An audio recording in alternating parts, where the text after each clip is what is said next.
percalços, mas os áudios, pelo menos, né, serão gravados. E a ideia aí também, o vídeo foi gravado semana passada, só que sem som, né? A ideia é depois juntar os dois e colocar no YouTube também para quem quiser assistir, né? Fazer a sincronização. Mas fiquem em paz, que essas coisas acontecem, e está todo mundo trabalhando para que melhore, né? Para que seja melhor do que o que já temos. Muito bem. Agora sim, vamos para o texto, continuação da semana passada, no livro de Romanos, capítulo 3, versículos 21 a 25. Romanos, capítulo 3. Nós vamos ler até o verso 31, porque é o parágrafo completo, mas nessa primeira parte da mensagem, do 21 ao 25, primeira parte dividida em duas partes, e a segunda parte possivelmente dividida em mais duas partes depois, né? Mas não semana que vem. Romanos 3, 21 a 25, 21 a 31, vamos fazer a leitura do texto completo. Mas agora, sem lei, a justiça de Deus se manifestou, sendo testemunhada pela lei e pelos profetas. É a justiça de Deus mediante a fé em Jesus Cristo para todos e sobre todos os que creem, porque não há distinção, pois todos pecaram e carecem da glória de Deus, sendo justificados gratuitamente por sua graça, mediante a redenção que há em Cristo Jesus, a quem Deus apresentou como propiciação do seu sangue, mediante a fé. Deus fez isso para manifestar a sua justiça, por ter Ele, na sua tolerância, deixado impunes os pecados anteriormente cometidos, tendo em vista a manifestação da sua justiça no tempo presente, a fim de que o próprio Deus seja justo e o justificador daquele que tem fé em Jesus. Onde fica então o orgulho? Foi totalmente excluído. Por meio de que lei? A lei das obras? Não, pelo contrário, por meio da lei da fé. Concluímos, pois, que o ser humano é justificado pela fé independentemente das obras da lei. Ou seria Deus apenas Deus dos judeus? Será que não é também Deus dos gentios? Sim, também dos gentios, visto que Deus é um só, o qual justificará o circunciso a partir da fé e o incircunciso por meio da fé. Anulamos então a lei por meio da fé? De modo nenhum. Pelo contrário, confirmamos a lei. Obrigado, Deus, pela leitura da Tua Palavra. Pedimos agora que o Senhor, por meio do Seu Espírito, nos conduza ao entendimento dela e que, ao aprendermos o que a Tua Palavra nos ensina, possamos praticar para a glória do Teu nome. Que o Senhor fale aos nossos corações. Que o Senhor seja exaltado por meio da exposição da Tua Palavra. Em nome de Cristo Jesus, Senhor e Salvador nosso. Amém. Como estar bem com Deus foi o tema proposto, e apenas recordando um pouco do que falamos ou falei semana passada, comecei lembrando ou citando Jó, que faz talvez uma das perguntas mais interessantes que podemos perguntar: como pode o homem ser justo diante de Deus? E o próprio Jó responde que, por mais justo que ele pudesse ser, ele ainda assim não poderia estar diante do Senhor, ou ser justo diante do Senhor. E nós podemos apresentar aqui que a justiça de Deus é diferente de todos os outros tipos de justiça, de várias maneiras. E quero repetir que, primeiro, por causa da sua origem, porque ela é do próprio Deus. Segundo, por causa da sua essência, porque é uma justiça global que atende tanto o preceito e a pena da lei de Deus, sobre o qual todos os homens serão julgados. Terceiro lugar, porque ela é única em duração. A justiça de Deus é uma justiça eterna. E isso então nos leva àquilo que nós falamos nos dois primeiros pontos desta mensagem sobre como estar bem diante de Deus. Que, em primeiro lugar, que essa justiça ela é além do legalismo. ela ultrapassa as questões do legalismo judaico, que eram tão apegados ao espírito legalista que eles tinham na lei. E essa justiça é construída sobre uma revelação, o testemunho da lei e dos profetas, ou seja, o Antigo Testamento. E seguindo então hoje, nós falamos que essa justiça ela é além do legalismo, ela tem um testemunho, e essa justiça é pela fé, ela é adquirida pela fé. Versículo 22, parte A diz: é a justiça de Deus mediante a fé em Jesus Cristo. Para evitar qualquer equívoco, Paulo menciona novamente que ele está falando da absoluta e perfeita justiça de Deus. Não há justiça relativa e imperfeita da parte de Deus. Não há justiça que possa suprir a realização humana. Não. O ponto aqui é que a justiça de Deus é perfeita, ela é recebida não só além do legalismo, ela é construída sobre uma revelação, ela é adquirida por apenas uma forma, a fé. Essa sempre foi a única forma de salvação. Sempre a salvação foi pela fé. Nunca o homem foi salvo de outra forma. Abraão, quando foi justificado, o texto diz que Abraão foi justificado pela fé. Nenhum homem no Antigo Testamento, ou no período interbíblico, ou no início do Novo Testamento, ou no período da igreja, ou em qualquer período, foi salvo de outra forma que não seja pela fé em Jesus Cristo. Desde o início, desde o primeiro homem, que quando ele pecou e entrou o pecado no mundo, e por causa do pecado a morte, só houve um meio de salvação: a fé em Jesus. No Velho Testamento, nós vamos ver que eles tiveram fé na promessa daquele que viria, daquele que um dia viria como o Messias prometido. E a partir de nós também cremos na promessa do Messias que veio, morreu e que um dia vai voltar. Mas ainda assim, ambos cremos pela fé em Jesus Cristo. Não há outro meio de salvação. A lei nunca pôde salvar o homem, porque a lei sempre foi para mostrar o pecado do homem.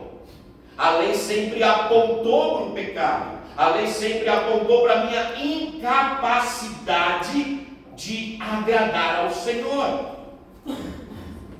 Por isso que no capítulo 4, que nós vamos... lembra, irmãos, que nós estamos agora no melhor momento da carta de Romanos. Porque até aqui Paulo vem só mostrando a condição do homem sem Cristo. E agora ele começa a mostrar a condição do homem com Cristo e do que Cristo pode fazer na vida deste homem. E aqui daqui para frente, nós vamos ver no capítulo 4 e tudo mais, Paulo falando dessa justificação pela fé somente. E ele, no capítulo 4 de Romanos, Paulo vai nos lembrar que aquele que não trabalha, mas crê naquele que justifica o ímpio, sua fé é imputada como justiça.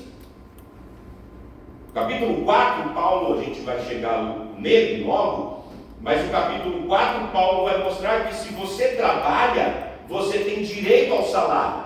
Salário não é favor. Seu patrão não te paga como um favor pelo que você fez.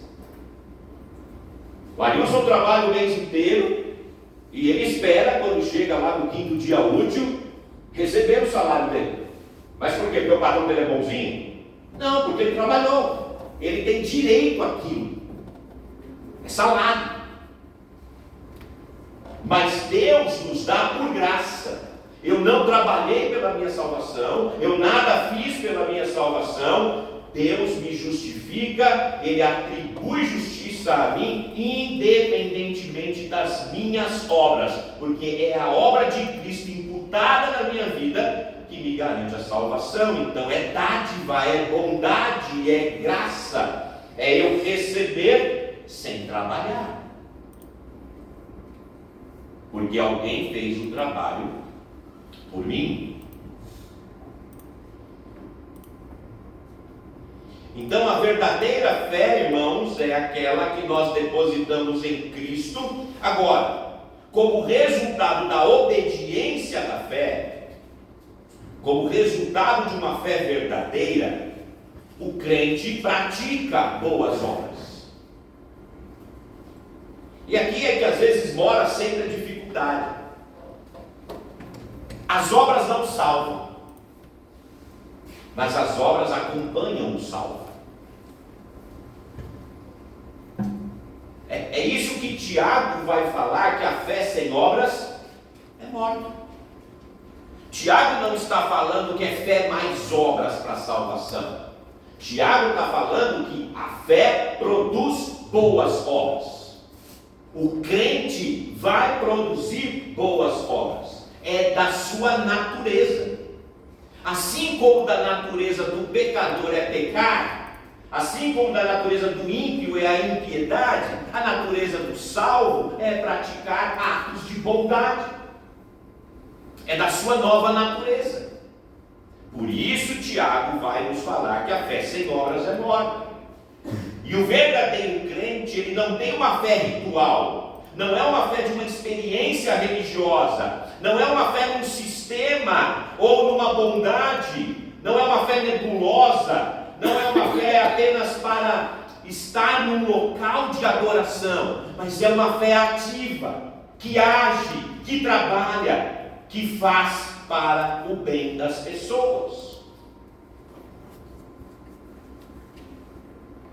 A pessoa é salva pela fé em Jesus Cristo, e isso a Escritura deixa muito claro. E essa fé, ela é muito mais do que uma simples declaração verbal de crer em Jesus ou sobre Jesus.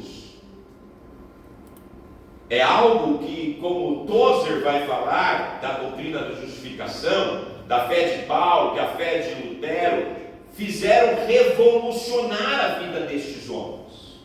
Levaram à obediência em Cristo Jesus. Os levou a andar carregando a cruz de Jesus. Mesmo em meio a lutas e fogos e dificuldades, estes homens permaneceram fiéis. Ou seja, não era uma fé apenas de uma religião. Não, era a fé no Salvador que os levou a uma vida de servidão ao Senhor Jesus Cristo. Então a fé que o Novo Testamento ensina sobre Jesus Cristo, irmãos, é muito mais do que uma simples afirmação de certas verdades sobre ele. A Bíblia vai nos dizer que até os demônios reconhecem muitos fatos sobre Jesus. Até os demônios. Nós temos, por exemplo, em Marcos 5, que o endemoniado de Gadara disse a Jesus: o que eu tenho com você, filho do Deus Altíssimo? Veja que o demônio de Gadara, que está lá no endemoniado de Gadara, reconhece que Jesus é o filho do Deus Altíssimo. Mas isso não é fé salvífica. Isso não garante a salvação ao demônio. Ia ser engraçado, né? O demônio reconhecer Jesus, Senhor. Imagina, não faz parte. Aquela escrava que tinha o poder de adivinhação, seguindo Paulo e seus amigos, ela diz: servos do Deus Altíssimo, que estão vos anunciando o caminho da salvação.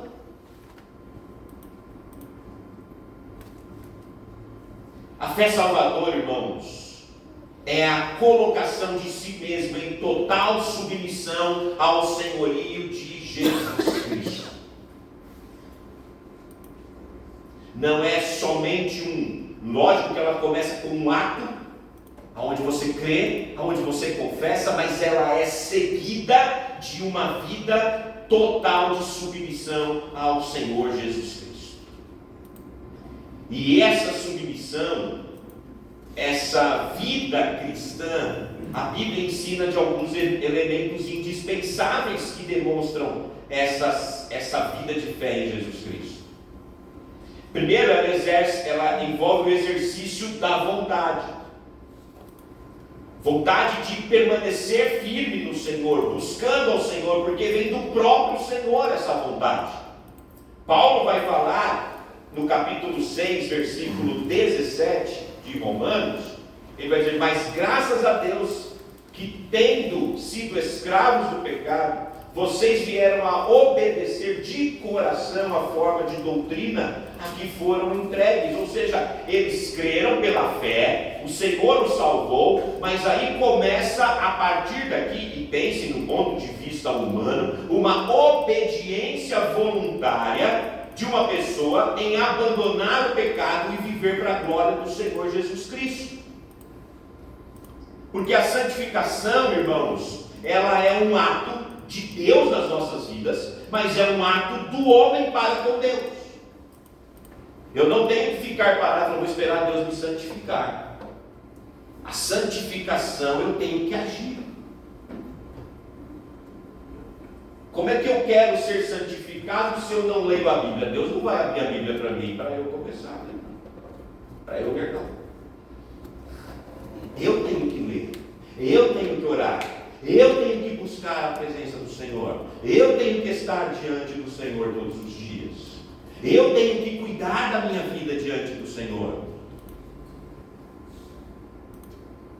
Então, nesse ponto que eu estou dizendo que entra a questão do que o homem não é participação na salvação, mas é o que demonstra que ele é salvo.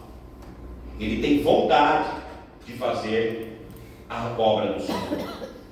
A fé também envolve as emoções. Ela vem do coração, ela é na nossa mente, mas ela não é uma emoção somente onde eu tenho um momento de choro e tudo mais. Não.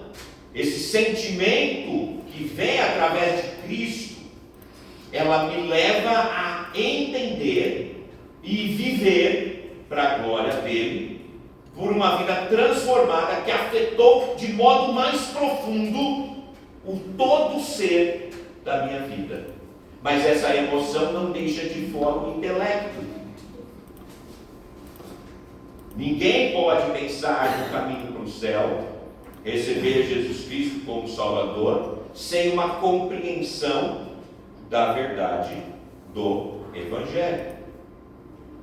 Sem essa compreensão da verdade do Evangelho.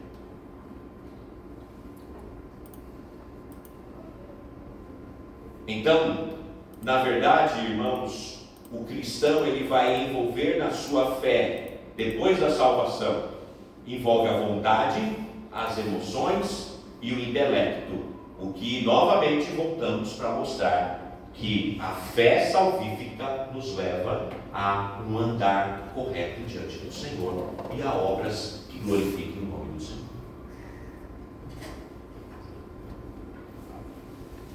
O convertido sincero, irmãos, ele não ama somente as bênçãos, mas ele ama a obra de Cristo. Ele não quer apenas os benefícios, mas ele quer os fardos de Cristo. Ele está disposto não só a debulhar o grão, mas também a carregar o jugo. Ele assume Cristo como seu Senhor e caminha com a cruz de Cristo na sua vida. Para ele, Cristo é tudo. A salvação, para ele, é tudo. Ele quer os privilégios da salvação, mas ele entende que ele tem que se apropriar da pessoa de Cristo, dos benefícios de Cristo.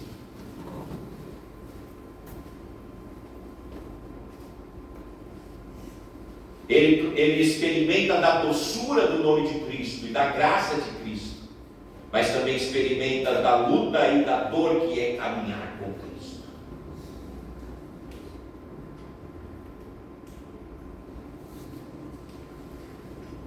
Jesus é o nome mais doce entre os homens. O amor do Senhor é aquilo que mais nos constrange. Nós recebemos Ele como nosso Senhor e como nosso Salvador. Nós recebemos um rei e um sacerdote. Nós recebemos alguém que cuida, mas também guia as nossas vidas. Cada homem que crê na salvação em Cristo Jesus também deve estar disposto a sofrer por causa de Jesus. Não é só ser salvo do pecado, mas é além disso, é lutar contra o pecado. Não adianta eu ser salvo do pecado e continuar andando no pecado. Isso não é salvação. A salvação me afasta do pecado. Não estou dizendo que nós não pecamos. Já falei isso diversas vezes aqui, volto a repetir. Todos nós pecamos. Mas o crente não tem prazer em viver no pecado. É atribuído a Spurgeon uma frase mais ou menos assim: que a ovelha pode cair na lama, mas ela não vai ficar na lama, porque não é da sua natureza a lama. O porco, você pode lavar bonitinho, deixar ele cheirosinho, passar perfume, que a hora que você soltar, ele vai correr para onde? Para o chiqueiro. E não é o Allianz Parque, tá bom? Ele vai correr para o chiqueiro, porque ele é porco. A ovelha não. Ela pode cair na lama, mas ela não vai ficar, porque ela não tem prazer de estar na sujeira. Porque Cristo mudou a vida dele. Convertido a Cristo, para todos os efeitos, sem exceções, sem limitações, sem reservas, está disposto a ter Cristo sob quaisquer condições. Está disposto a ter o domínio de Cristo. Está disposto a ser liberto por Cristo. Está disposto a andar com Cristo. E a pergunta do crente é: Senhor, o que queres que eu faça? E a resposta é: Senhor, farei qualquer coisa. Deus.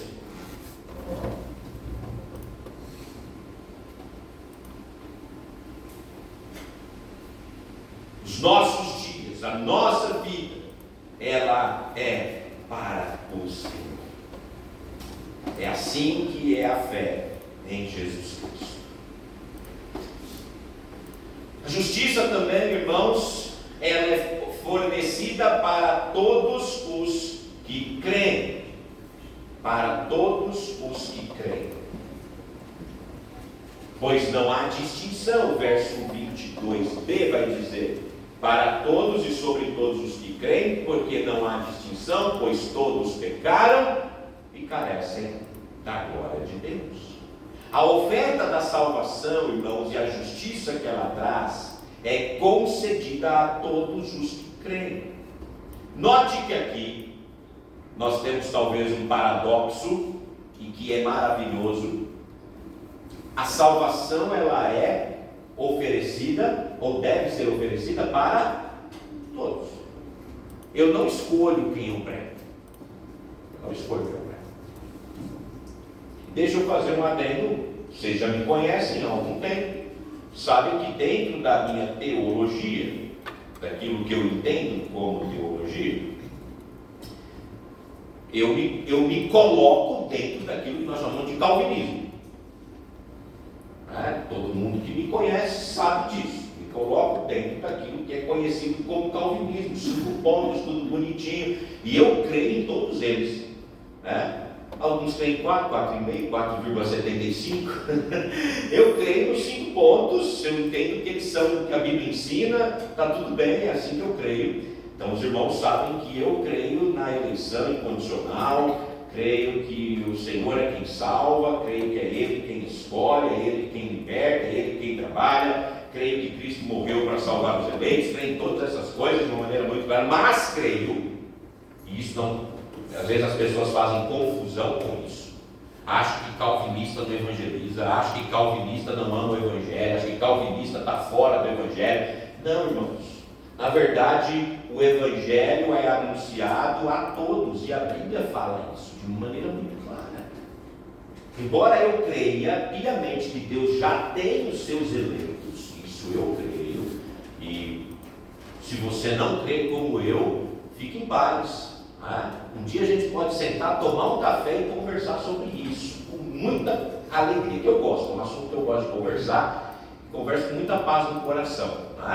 Já fui briguento por causa desse assunto, hoje eu não sou mais, hoje eu sou uma pessoa da paz nesse assunto, converso com muita tranquilidade e gosto do assunto, é um assunto que eu gosto bastante. Mas só estou falando isso, irmãos, para que os irmãos entendam que dentro disso, a Bíblia também me manda anunciar o Evangelho a todas as pessoas, independentemente do que elas são, de onde elas estão. O Paulo mesmo vai falar em Romanos que a fé vem pelo ouvir, e ouvir a pregação da palavra de Deus. E como pregarão se não há, e como ouvirão se não há quem pregue? E como pregarão se não forem enviados? E quão formosos são os pés dos que anunciam as boas novas. E para quem eu vou anunciar as boas novas? Eu creio que Deus tem os seus eleitos, então eu vou ficar olhando e falar assim, peraí, eu acho a Riso é eleita, vou pregar para ela. Como é que eu vou saber, irmãos? Eu não sou Deus. É só Ele que sabe quem vai ser salvo. Eu não sei quem vai ser salvo. Eu não sei quem vai para o céu. Deus sabe. Eu não sei. Então eu vou pregar para todos, esperando que todos que eu pregue creiam em Jesus. É o meu desejo, quando eu prego o Evangelho, é que todos creiam. E vou parafrasear aí um cara que eu não gosto muito, mas eu gostaria até de ser universalista, que todos os homens fossem salvos, em todo lugar, mas não vai ser. Não vai ser. Mas isso me impede de pregar o Evangelho? De maneira nenhuma. Eu tenho que anunciar Jesus. E aqueles a quem Deus quiser salvar, será salvo. E para mim, isso basta. Como foi feita a eleição, irmãos, se Deus achou, irmãos, isso não me importa. O que importa é que eu pregando o Evangelho, alguns serão salvos. E é isso que eu vou fazer. É continuar anunciando Jesus. Esperança do mundo perdido. Ele salva, Ele transforma, Ele liberta, Ele muda. Por isso que a pregação é para todos e será salvo todos os que creem em Jesus. Seja um assassino, uma prostituta, um ladrão, um estuprador, um homossexual, um religioso hipócrita, um falso mestre, um pagão, qualquer pessoa, ela deve ouvir do Evangelho. Paulo vai falar, muitos de vós eram ladrões, muitos de vós eram adúlteros, mas Cristo salvou. E quando Cristo entra na vida de um ladrão, aquele ladrão não é mais um ladrão, agora ele é um ex-ladrão que agora foi regenerado e salvo pelo sangue de Jesus Cristo. Ponto final.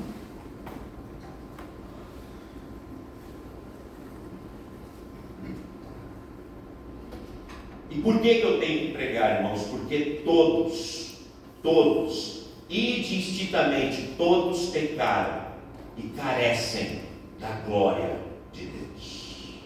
Não há distinção, porque todos estão perdidos.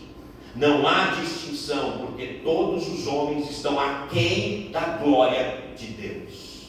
Os homens rejeitaram a glória de Deus, e por causa disso, eles necessitam do Evangelho. E a palavra que todos pecaram e carecem ou estão aquém da glória de Deus. Por isso, todo ser humano precisa ouvir do Evangelho. e alguns deles serão salvos, dando a glória de Deus. A justiça é dada livremente pela graça, versículo 24, parte A, sendo justificados gratuitamente por sua graça. E aqui já vou para as segundo dos 5 solas que eu posso citar hoje, né? Já foi pela fé somente, e a salvação é pela graça somente. Pela graça somente.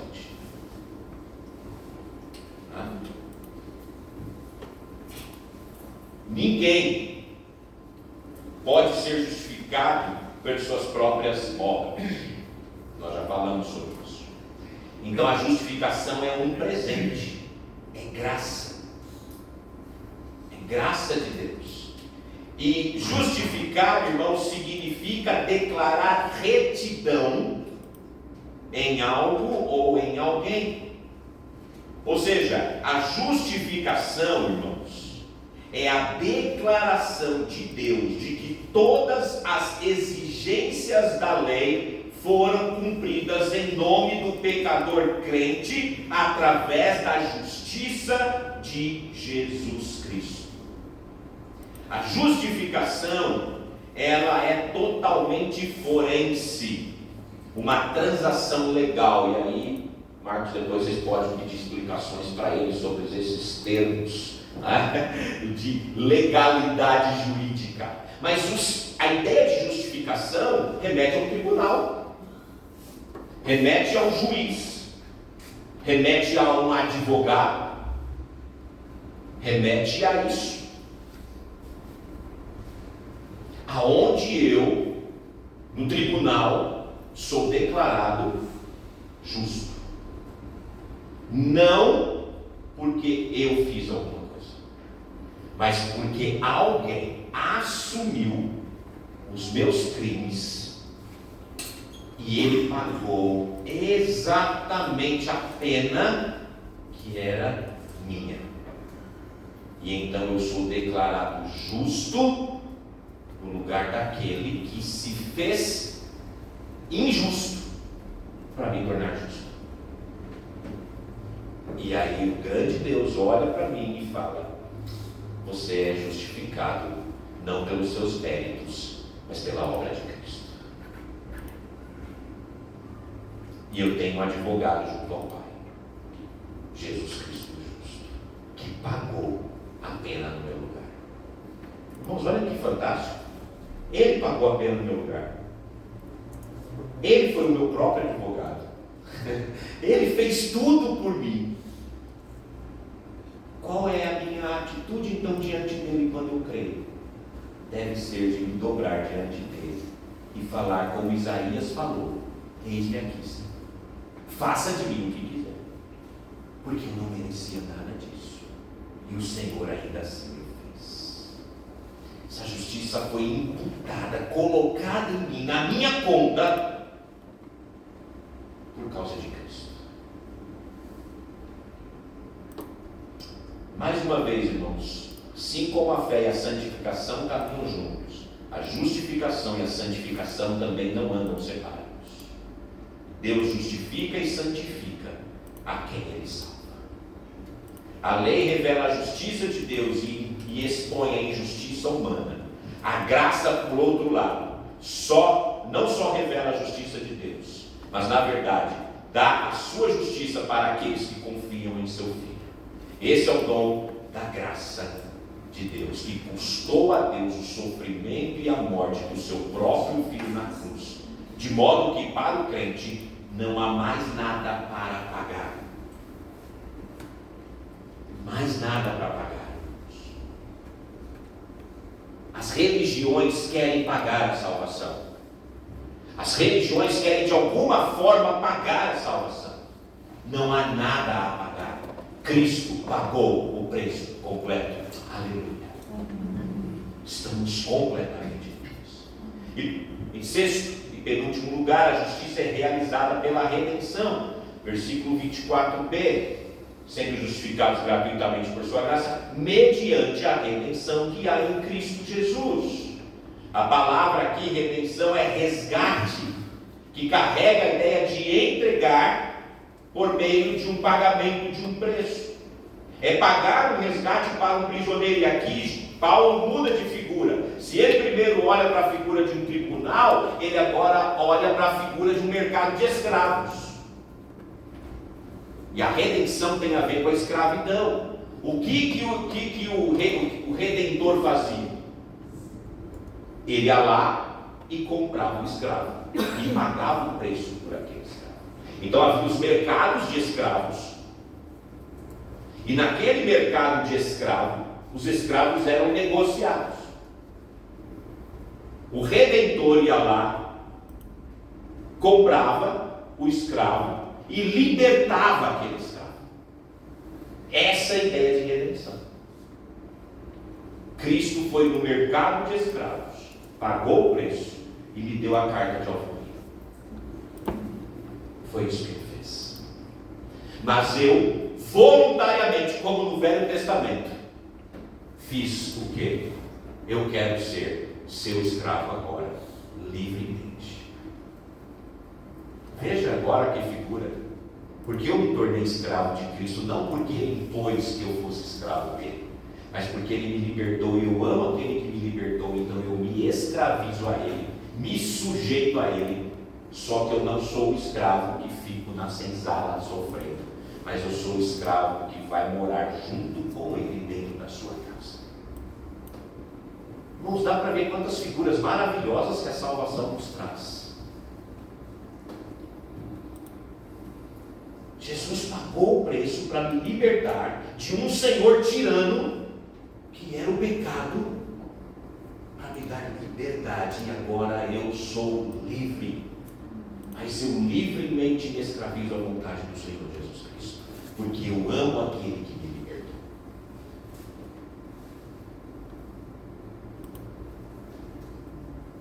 Por causa da pecaminosidade, da incapacidade, irmãos, de alcançar o padrão da justiça absoluta de Deus, a redenção do pecador só poderia vir por Jesus Cristo, porque somente o Salvador sem pecado poderia pagar o preço para redimir os homens pecadores.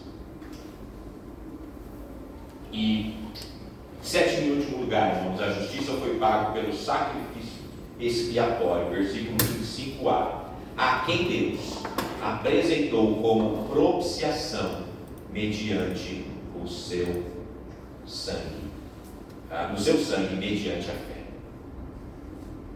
Porque o homem não pode se tornar justo por conta própria. Deus providenciou um redentor por meio do sacrifício expiatório dele, que é o seu próprio filho, para nos salvar. Esse sacrifício não foi feito de forma obscurecida ou escondida nos recantos sagrados do templo, mas foi feito abertamente sobre a colina do Monte Calvário, para que todo mundo pudesse ver. Foi público. Deus mostrou o seu Filho publicamente como propiciação pelos nossos pecados. Cristo não fez nada escondido, ele não morreu num cantinho escuro. Ele foi para o alto do monte e lá ele entregou sua vida, para que, como havia sido, ou como o próprio Jesus falou para Nicodemos, para que todo aquele que olhar para ele, nele crer, vai ter a vida eterna.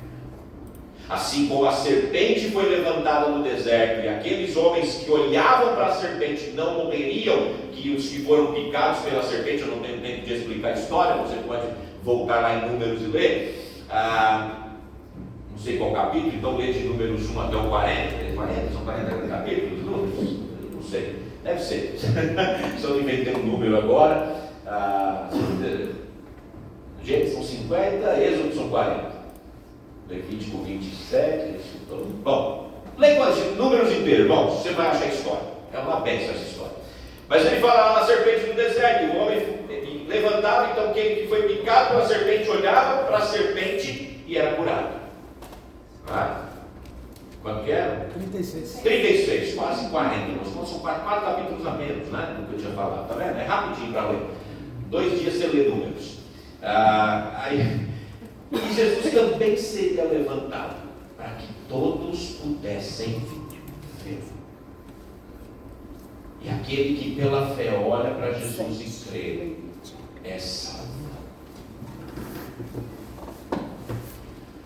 Cristo expôs para que todos vissem a sua morte.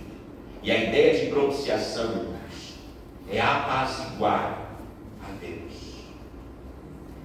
Aquilo que era o homem incapaz de fazer para satisfazer a justiça de Deus, Cristo fez. Ele apaziguou o Pai, fazendo-se resgate por nós. A ira de Deus que era contra nós foi transformada em graça, em amor e em misericórdia.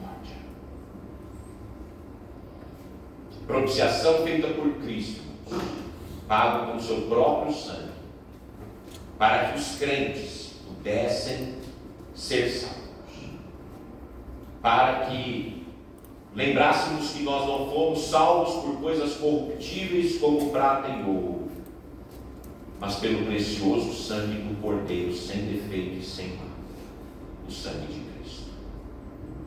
A palavra equivalente no hebraico para propiciação no Novo Testamento, a palavra usada no Antigo Testamento é uma referência ao propiciatório do Santo dos Santos, onde o sumo sacerdote entrava uma vez por ano no dia de expiação para fazer um sacrifício em nome do seu povo. Naquela ocasião ele aspergia o sangue no propiciatório, simbolizando o pagamento da pena por seus próprios pecados e dos pecados do povo. Este ato era anual. Embora divinamente prescrito e honrado, não tinha poder para remover ou pagar a pena por um único pecado. Ele só poderia apontar para a verdadeira e eficaz oblação do corpo de Cristo, que seria feita de uma vez por todas, como diz o autor de Hebreus, que somente pela oblação dele aperfeiçoou para sempre aqueles que são santificados. Aqueles então que são santificados pela oferta de Cristo são aqueles que recebem a salvação por meio da fé nele. Para os crentes em Colossenses, Paulo escreveu o seguinte, capítulo 2, eu quero concluir com esse texto. Colossenses 2, de 11 a 14, Paulo diz: nele também vocês foram circuncidados, não com uma circuncisão feita por mãos humanas, mas pela remoção do corpo da carne, que é a circuncisão de Cristo, tendo sido sepultados juntamente com ele no batismo, no qual vocês também foram ressuscitados por meio da fé no poder de Deus que o ressuscitou dentre os mortos.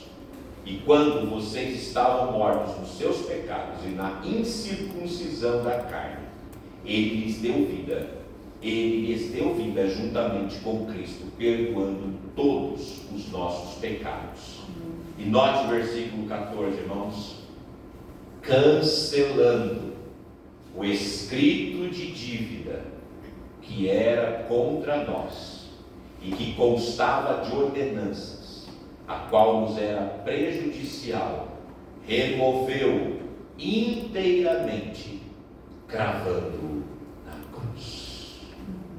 Por meio de Cristo, o escrito de dívida que constava contra nós foi cravado na cruz, e não há mais dívida, não há mais contas a pagar. Cristo na cruz pagou o preço do nosso pecado. Como estar bem com Deus? Crendo nele pela fé, vivendo uma vida de santidade, buscando adorá-lo em tudo o que fazemos e glorificando-o no nosso caminhar. Estar bem com Deus é estar com Cristo. Estar bem com Deus é confiar pela fé em Jesus Cristo. Estar bem com Deus é ter a plena confiança de que nós somos redimidos, comprados no mercado de escravos, justificados no tribunal do Senhor, salvos pela graça mediante a fé em Cristo Jesus. Tudo que era contra mim foi pago, e e uma nova história começou a partir de Cristo. Louvado seja o Senhor, porque o Senhor é o Deus que nos dá a chance de novos recomeços, de novas histórias, pela graça do Senhor. Eu quero terminar com você pensando nessa noite. Talvez nós entramos aqui hoje com várias coisas da nossa vida que precisam de um recomeço. E talvez seja a hora de nós nos colocarmos diante do Senhor e falar: Senhor, eu quero recomeçar. Eu quero começar de novo algo na minha vida. Eu quero uma nova chance. O Senhor é um Senhor de recomeços. E se Ele já te deu um, você fala: mas Ele já me deu tantos. Ele tem mais um para você hoje. E se você falhar de novo, Ele vai ter outras oportunidades para te dar. Apenas recomece, buscando ao Senhor de todo o seu coração. E esteja caminhando com Ele, para a glória dele e para o bem nosso. Amém? Amém. Que Deus nos abençoe. Deus.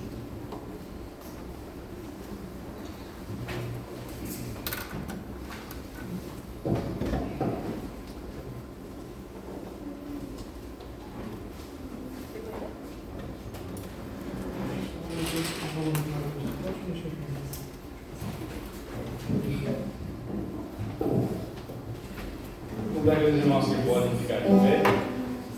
Vamos louvar nosso Deus com o último canto dessa noite. Principalmente a Deus.